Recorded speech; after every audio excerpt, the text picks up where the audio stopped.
ஆண்டவரில் பிரியமான உறவுகளே, இறைவன் தமக்குரியவர்களுக்கு கொடுக்கிற ஒரு ஆறுதலான வார்த்தை, அவர்கள் இழந்ததை, அவர்களிடமிருந்து பறிக்கப்பட்டதை ஆண்டவர் மீண்டும் தருவார். ஆண்டவருடைய பிள்ளைகளாக மனம் மாறி வாழ்கின்றவர்களை ஆண்டவர் தாமே அவர்களுக்கு முன்னதாய் அவர் பயணப்பட்டு கோணலான எல்லாவற்றையும் அவர் நேராக்குவார், சீர்படுத்துவார். இயேசுவினுடைய பிறப்பு அறிவிப்பு நிகழ்ச்சியை பார்க்கிற பொழுது அவர் பிறப்பார் என சொன்னதிலிருந்து அவர் பிறந்து தன் சொந்த ஊருக்கு மீண்டும் வருகிற அந்த கால இடைவெளியில் பார்க்கிறோமே, அநேக பிரச்சனைகள் இருந்தாலும் ஒன்றிலும் ஆண்டவருடைய திட்டம் முடங்கி போகாதபடி, ஒன்றிலும் மனிதர்கள் ஆண்டவருடைய திட்டத்தை வெற்றி கொள்ளாதபடி ஆண்டவர் தம்முடைய தூதரை, தம்முடைய வல்லமையை அந்த திருக்குடும்பத்திற்கு முன்னதாக அனுப்பி அவர்கள் பாதைகளை ஆண்டவர் தாமே சீர்படுத்தி அந்த குடும்பத்தை அவர் உருவாக்குவார். இந்த நாளில் ஆண்டவர் சொல்லுகிறார் அற்புதமான ஒரு வார்த்தை. ஆமோஸ் நூலில் சொல்லுகிறார், விழுந்து கிடக்கிற கூடாரத்தை நான் மீண்டும் உயர்த்துவேன். விழுந்து கிடக்கிறதை நான் உயர்த்துவேன், உங்கள் கிளிசல்களை எல்லாம் நான் பழுது பார்ப்பேன். இவ்வளவு ஆறுதலான வார்த்தைகள் பாருங்கள்.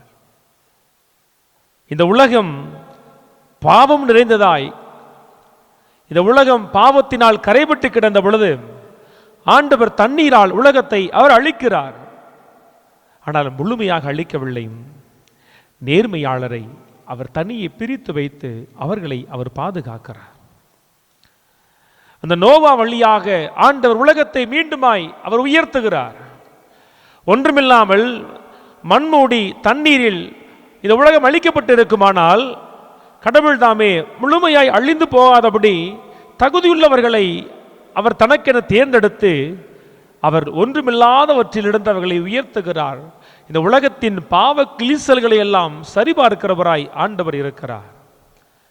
அன்பர்களை, இதே மறை மாவட்டத்திலே எனக்கு தெரிந்த ஒரு குடும்பத்தில் தந்தை இறந்து போகிற பொழுது தந்தையோடு பிறந்த மற்ற சகோதரிகள் எல்லாம் அந்த குடும்பத்தை வஞ்சித்து அவர்களுக்கு சேர வேண்டிய நிலம், அவர்களுக்கு சேர வேண்டிய சொத்து எல்லாவற்றையும் அபகரிக்கிறார்கள்.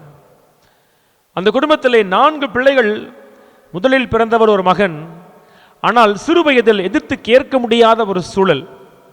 தாய்க்கு தன் கணவனோடு பிறந்த சகோதரிகளை எதிர்த்து தனியாக போரிட முடியாத ஒரு சூழலிலே அவர் இழந்து நிற்கிறார்.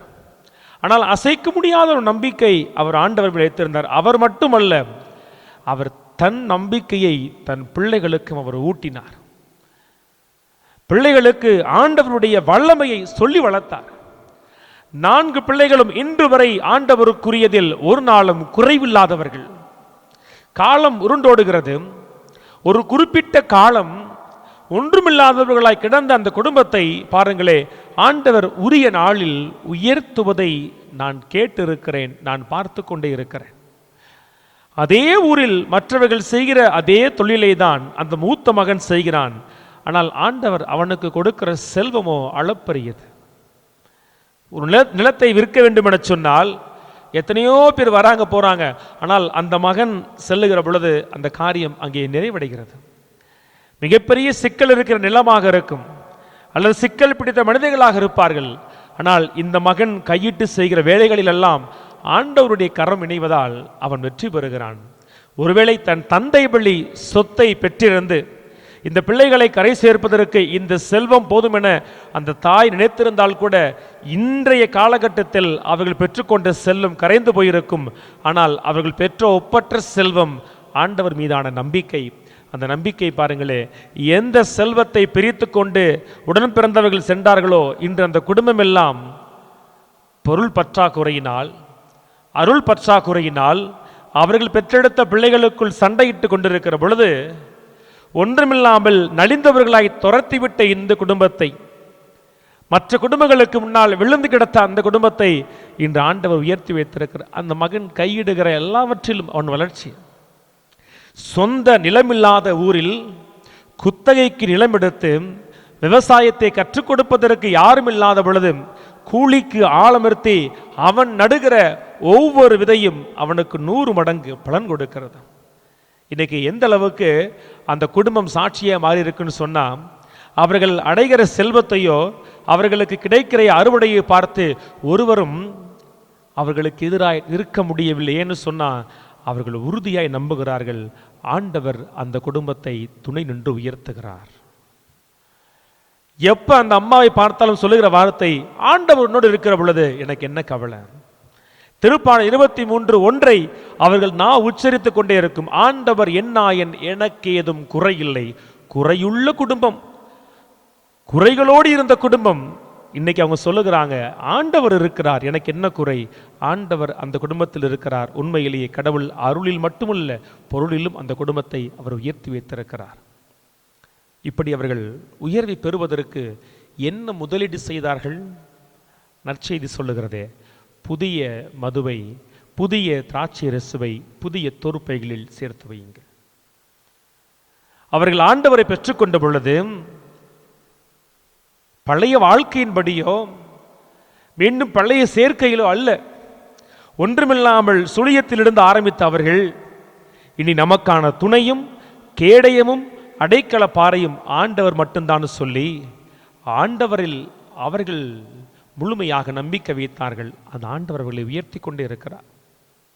நம்முடைய வாழ்க்கையிலும் விழுந்து கிடக்கிற நம் குடும்பத்தை, நம்முடைய உடல் நலத்தை, பிள்ளைகளுடைய படிப்பை, எதிர்காலத்தை ஆண்டவர் உயர்த்த காத்து கொண்டிருக்கிறார். நம் குடும்பத்தின் கிழிசல்களை எல்லாம் அவர் சரிபார்க்க காத்து கொண்டிருக்கிறார்.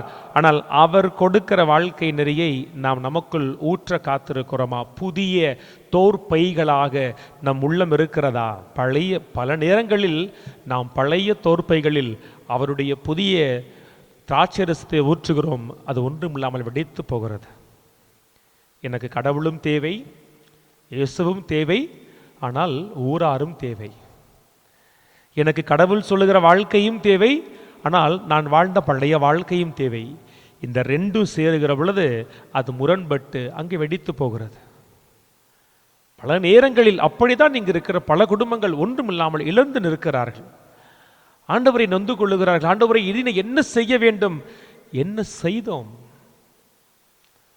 சரி தவறு தெரிந்த பொழுது கூட, ஆண்டவர் விரும்புவதை அறிந்திருக்கிற பொழுது கூட இன்னும் பழைய தோற்பைகளை தூக்கி எறியாத வாழ்க்கையில் நாம் இருக்கிறோமே. பழைய தோற்பை என்கின்ற பழைய வாழ்க்கை உள்ளிருக்கிற பொழுது எப்படி ஆண்டவர் வீழ்ந்து கிடக்கிற நம் குடும்பத்தை உயர்த்துவார்? மிக சமீபத்தில் ஒருவருடைய பேச்சை நான் கேட்டேன். அவர் வெளியில் பேசுகிற பொழுது ரட்சிக்கப்பட்ட மனிதரை போல பேசுவார். ரட்சிக்கப்பட்ட மனிதரை போல விளியத்தை மேற்கோள் காட்டுவார். ஆனால் அவர் தன்னுடைய உறவுகள் கூடி வருகிற பொழுது, தன் நண்பர்கள் கூடி வருகிற பொழுது அவருக்குள் இருக்கிற அந்த பழைய தோற்பை வெளியே வந்துடும். நம்ம ஆளுங்களை கொஞ்சம் பார்த்து வைக்கணையா, நம்ம ஆளுங்க சரியா இருக்கணையா, நம்ம ஆளுங்கள்ட்ட சொல்லி வைங்கய்யா.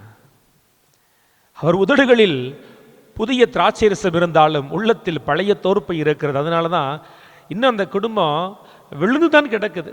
அப்படி ஒரு ஜான் எழுந்தாங்கன்னா 10 ஜான் கீழே விழுகிறாங்க. ஏன்னு கேட்டால் இன்னும் பழைய தோற்பையை தூக்கி போடலை. இதை கூட ஒருவேளை அவர்களெல்லாம் பார்க்கலாம். அவர்களுக்கு தெரிய வேண்டும், உள்ளம் என்கின்ற பழைய சாக்கடையில் எப்படி நாம் புதிய திராட்சை மதுவை ஊற்றி வைக்க முடியும். வெளியில் பேசுகிற பொழுது ரட்சிக்கப்பட்டவர்களை போல நாம் அப்படியே இறை வார்த்தைகளை மேற்கோள் காட்டி பேசுகிறோம், கடவுளை புகழ்கிறோம். ஆனால் தனிமையில் அல்லவா நமக்குள் இருக்கிற உண்மையான எண்ணங்கள் வெளிவருகிறது. ஏதாவது ஒரு நல்லது கிட்டது வந்தால் கூட அந்த இடத்துல அப்படியே பார்த்தீங்கன்னா அப்படியே அந்த கூட்டம் சேருவார்கள். நம்ம என்ன பண்ணலாம், நம்ம எப்படி பண்ணிக்கிட்டு இருக்கோம்? கடவுளுக்கு அருவருப்பானது, கடவுள் அருவருக்கிறதை அவர்கள் மனமுவந்து செய்வார்கள். கொஞ்சம் கூட குற்ற உணர்ச்சி இல்லாமல் செய்கிற கூட்டம். அதுவே தான் கடவுள் சொல்கிறார், அந்த தோற்பை வெடித்து அந்த திராட்சை ரசம் பாழாகி சிந்தி போகிறது. நம்முடைய உங்களுடைய குடும்பம் வெடித்து பாழாய் சிதறி போவதன் காரணம் கடவுள் கொடுக்கிற புதிய திராட்சை ரசத்தை நீங்கள் புதிய மனிதர்களாய் பெற்றுக்கொள்வதில்லை. நீங்கள் பலருக்கு புதிய தோற்பைகளாய் மாற முடியும்.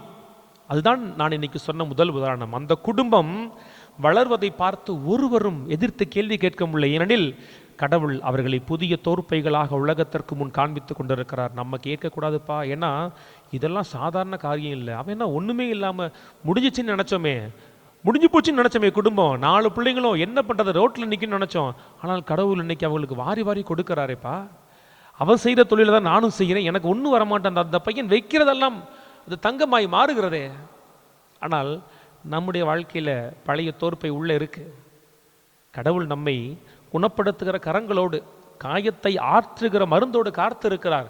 ஆனால் நம்ம என்ன செய்கிறோம்? பழையதை என்ன விட முடியாமல் அதை மட்டும் கொடுங்கப்பான்னு சொல்லுகிறோம். அவர் அதை கொடுக்கிறார், ஆனால் அது நமக்குள் தங்காதபடி சிந்தி போகிறது. அப்போ நம்மை குணப்படுத்துகிற, காயத்திற்கு மருந்துகிட, கிளிஞ்சல்களை எல்லாம் சரிப்படுத்துகிற, கோணலானவற்றை நேராட்டுகிற ஆண்டவர் எனக்காய் காத்து இருக்கிறாரு. ஆனால் என்னிடத்தில் ஏதோ குறை இருக்கு, அதுதான் அவர் கொடுக்கிற ஆசீர்வாதத்தை பெற தடுக்குதுன்னு உணர வேண்டும். எந்த குடும்பம் உள்ளும் புறமும் ஆண்டவரை ஏற்று புதிய தோற்பைகளாக மாறுகிறார்களோ, அந்த புதிய தோற்பைகளில் ஆண்டவர் கொடுக்கிற புதிய வார்த்தை, புதிய வாழ்க்கை, புதிய வாழ்க்கை முறை அது தங்கும், அது பலன் தரும்.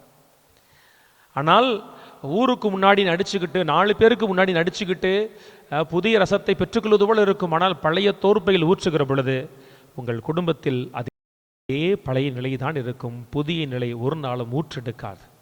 நான் முடிவெடுப்போம், என் ஆண்டவர் காயத்தை குணப்படுத்த காத்திருக்கிறார், நான் என்னை மாற்ற முடியுமா?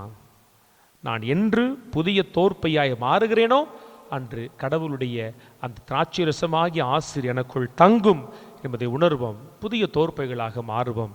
அப்பொழுது கடவுள் எல்லாவற்றையும் புதிதாக்கி, எல்லாவற்றையும் நேராக்கி, எல்லாவற்றையும் சீர்படுத்தி நம்முடைய வாழ்க்கையை அவர் செழித்தோங்க செய்வார். ஆமேன்.